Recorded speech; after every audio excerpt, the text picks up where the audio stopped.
his film.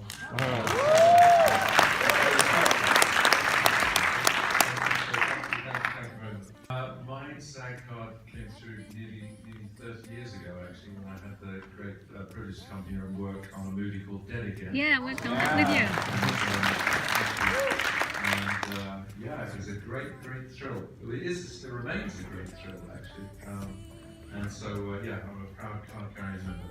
That's interesting, though, because you were already pretty accomplished by that point. You were an Academy Award nominee. So it was your first American film, I guess?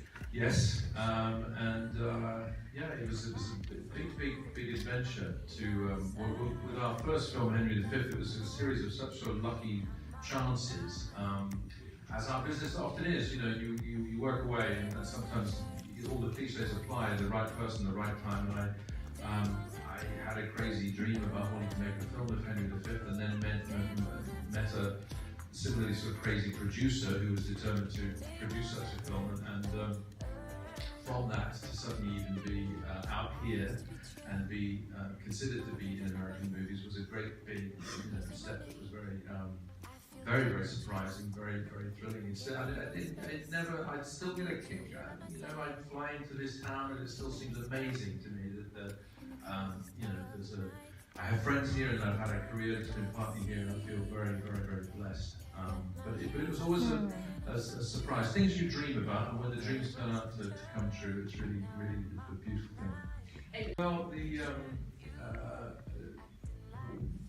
film really started, you know, from the beginnings of a relationship with Shakespeare, which was me at 16, hitchhiking to Stratford-upon-Avon, where with a tent. It was the first time I'd ever done anything like that on my own, really, and I was fairly scared, but I was very determined. I knew that I wanted to go to the place where Shakespeare had been born and lived and returned to as per this film. And I went and I saw plays at the Royal Shakespeare Company and queued for return tickets, and I went backstage, and in the day I would go and visit the Shakespeare places. And it began a kind of, and I'm a working class boy from Belfast. I ended up in Reading, which is just outside London. So to go to the theatre is already strange. My family know to do that. Showbiz generally is like a faraway place. This is as far away as we could possibly imagine. But I went and started to try and put a piece together between the man and the work. So the work, I'd begun to understand because I started to see some productions and had some teachers who let me understand how real Shakespeare could be, how meaningful it could be, how much it reflected my own life, how demanding and brilliant it could be for you if you were an aspiring performer.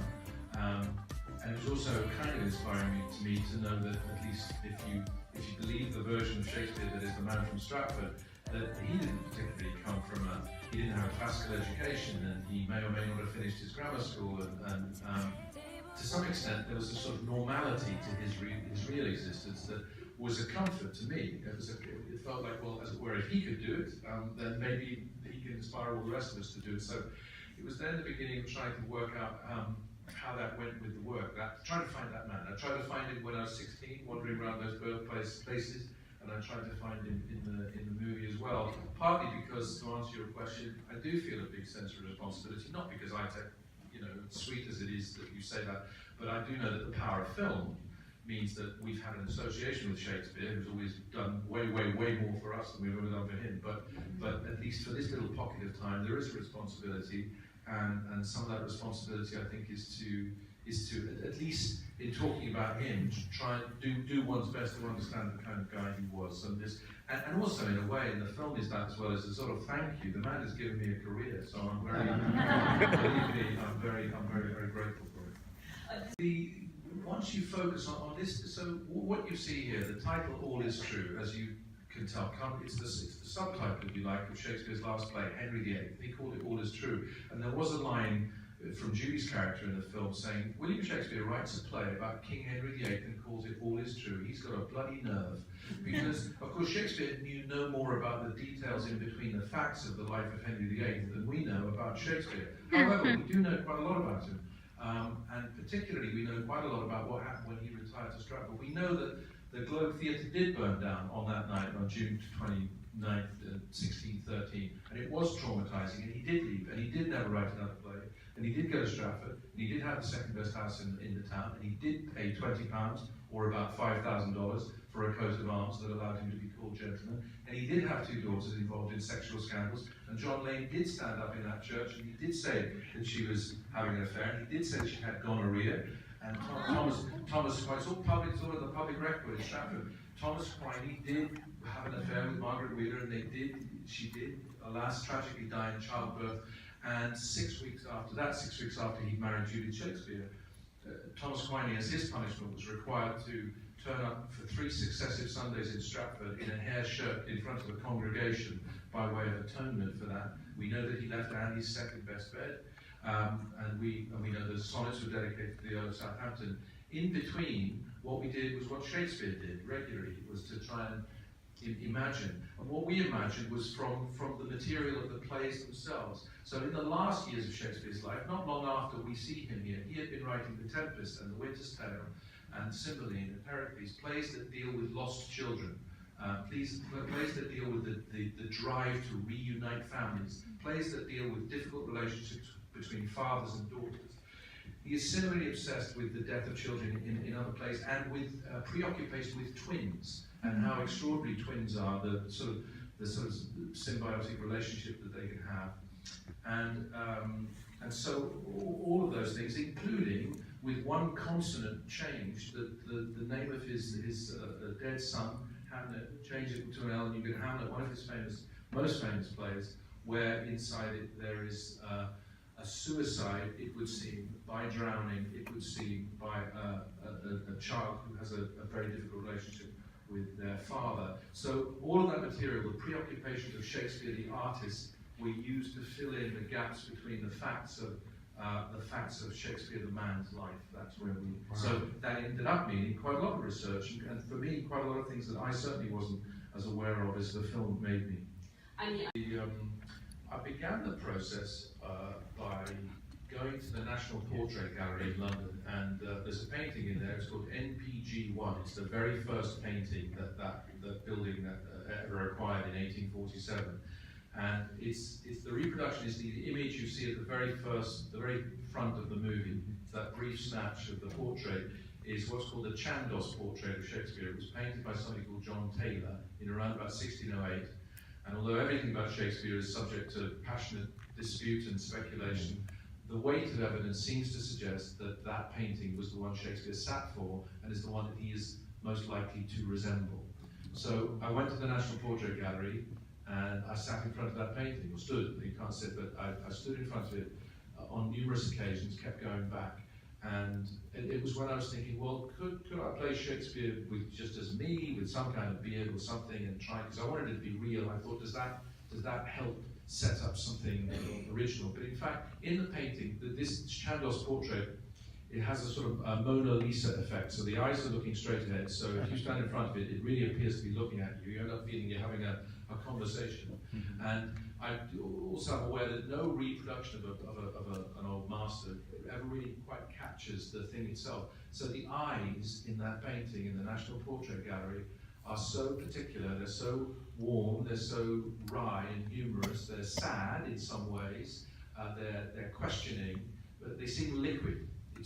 They seemed real to me. So that already started to say, somehow I should try and look like that, and the one thing I won't do is put contact lenses in his, because then it's a sort of complete mask, because what I want to get is the soul and the soulfulness in those eyes, but it should be inside this. So I'll try and get rid of all the rest of me, but the one thing that would be hidden by contact lenses, in this case, I'll remove, and I'll try and find my way back to that interior life that portrait revealed. And that was the beginnings of the inspiration. Then it was half a dozen lengthy tests to work out how to best do the prosthetic piece, and then Vanessa White, brilliant makeup artist, and Neil Gordon, fantastic prosthetics designer, found this way to do it. And they knew because I was directing it, they had to do it swiftly, so we did many, many tests so that in the end, on a daily basis, it would take 2 hours.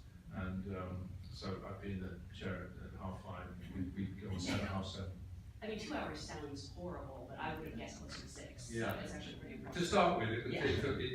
was longer, but they both worked on it together. They were very quick. They knew that it was important to me, just time-wise. I needed to get it back out there, and although the actors were happy to see it, no one had any sympathy for me. They just wanted to be in the scenes and be being directed.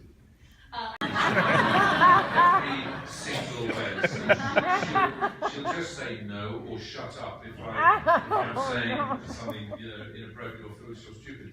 But I'll tell you how she came to be in this, which is typical of Judy. When it first came up, Anne Hathaway is 9 years older than Shakespeare. Judy is a little older than that, to me, as it were, but it seemed immaterial to me. And so we asked if she was available. She wasn't. We thought about some other people. I kept coming back to this idea, which was my first idea. And before we approached anyone else, I said to Tamar Thomas, my fellow producer, could we just check, just in case maybe something's happened? As luck would have it, for us anyway, a project she was doing had fallen through. She had become available, but it was a very narrow window of opportunity. And so I said, well, look, can I go down there tonight? Can I go to her cottage in the country? Can I pitch it, please? And just hope and keep everything crossed. I had to go into a meeting. When I came out of the meeting, I said, Judy says you can't come down tonight. She's sorry, you should save the petrol. It doesn't matter what it is, it's a yes.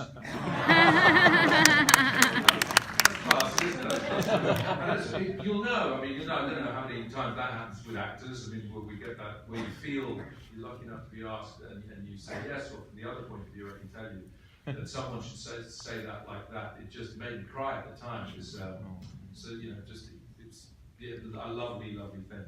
So, you can't be too intimidated by her though, because she told me a story about when you did Coriolanus and she twisted her foot. Yes. Do you know the one I'm talking about? Well, go on. She says something. She twisted her foot. A doctor had to come on stage, and so you let her take the final curtain call, even though you were the lead. And then supposedly you said to her, well, she says that I said, get off the stage, you limping bitch. I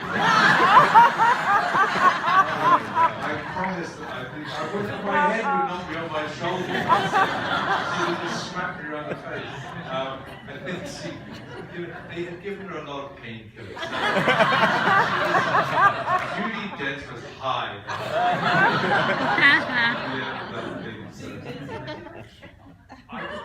You may say that I couldn't possibly comment. We haven't worked together before. oh my God. I can't believe that. Yeah. Well, he reminds me, I did ask him 30 years ago to be in Henry V, but he declined. We just, he then says that ever since then, Derek Jacobi has stolen all the parts he wanted. He's been pretty busy. It was a joy to work with Perrin and a great privilege to work with Ian, which was the only time in the film. Essentially, we worked with one camera, and the camera was never on a crane. It was never on a dolly track. It only ever tilted or panned. And we used one camera until the day with Ian, where we used two cameras, because I knew that we should try and capture in this very tense, very unusual scene. It's a great scene on the page from Ben Elfman, I think. Very unusual when you've been following the story of this heterosexual relationship at the center of this ordinarily troubled family, to then suddenly, as if somehow you met the person you were in love with when you were 18, suddenly this person comes back into your life and could take you away from all of this as he's trying to sort out what is meaningful to him now about his life and where he should be. To do that and suddenly suggest that that's where William Shakespeare's passion lies, I think is a really quite a modern, we're very used to now, fluent scenarios in all our families.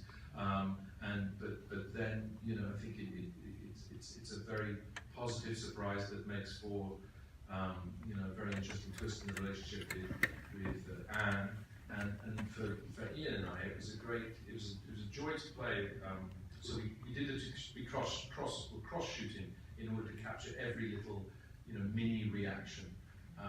And it felt like a kind of chess match. Also, because all the nighttime scenes were shot, interior nighttime scenes was shot only with candles. So that when we walked into that room and sat by the fire, really the light falls away. You can't really see where any of our cameras were and the crew. So suddenly it felt like me and the Earl of Southampton were back in 1613, 16.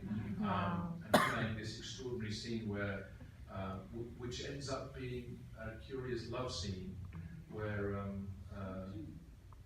you know, Shakespeare dares to declare his love through his extraordinary poetry, particularly this sonnet, and then has to face the idea that, which is quite universal, that many of us are familiar with. Yes, I love you, but I don't love you in that way. Man, when you said that to me just now, I feel like, I do love you. So it was a great scene to play, and it was one that I I spent a lot of time preparing for that because I really didn't want to let him down, and it was a great honour to play with him and to just talk to him about. He's a fantastic spokesman for on behalf of actors around the world. He's so eloquent and articulate. He believes in actors. He's so devoted to the craft of acting and to what actors can do. He doesn't over exaggerate, but he's very accurate. He honours what actors do in a very, very beautiful and inspiring way. Pragmatic and generous and compassionate, and so it's great to hear him speak about what we do. At the end, when the girls come in and see him and he's on the brink of death, and they say, "Where do you want to go?" And he says, "I know a bank where the wild thyme grows," and it's a piece, as you know, from Midsummer Night's Dream, and so I'm doing it, and the line is, where the wild thyme grows. There's a couple of phrases in there, quite over-canopied with luscious woodbine. And I said in the version we had, quite o'er-canopied. I just remembered it as or, apostrophe er. Sometimes in the text that's the way it is. But really it's over-canopied. Now there's only one person who would have known that little slip, and it's Judy Dench. As I'm doing it, her eyes just flip. And so it's like she goes, you're going to do this, it's going to be here forever, and you're going to say over canopy, not or canopy. We're going to say or canopy, not over canopy. Now I didn't say anything, but it was like you're going to cut, you're going to do it again. I thought, well, I'm not going to cut. I kept saying we should try and do a happening here. So I kept going, but at the end of it, and it's in the movie. We got to the end of it, and I said, because she was looking at me like, you just, loser. I said, I finished, there sleeps Titania, sometimes at night, lulled in these flowers with dances and delight. And I looked at her, and she was begging to say something, or tell me I was wrong. And I said, and it's in the movie, you probably know the rest of this, don't you? And she went on to say, there the snake sheds his enamel skin, weed white enough to wrap a berry. Completely as well improvised on the day because we got Shakespeare inside.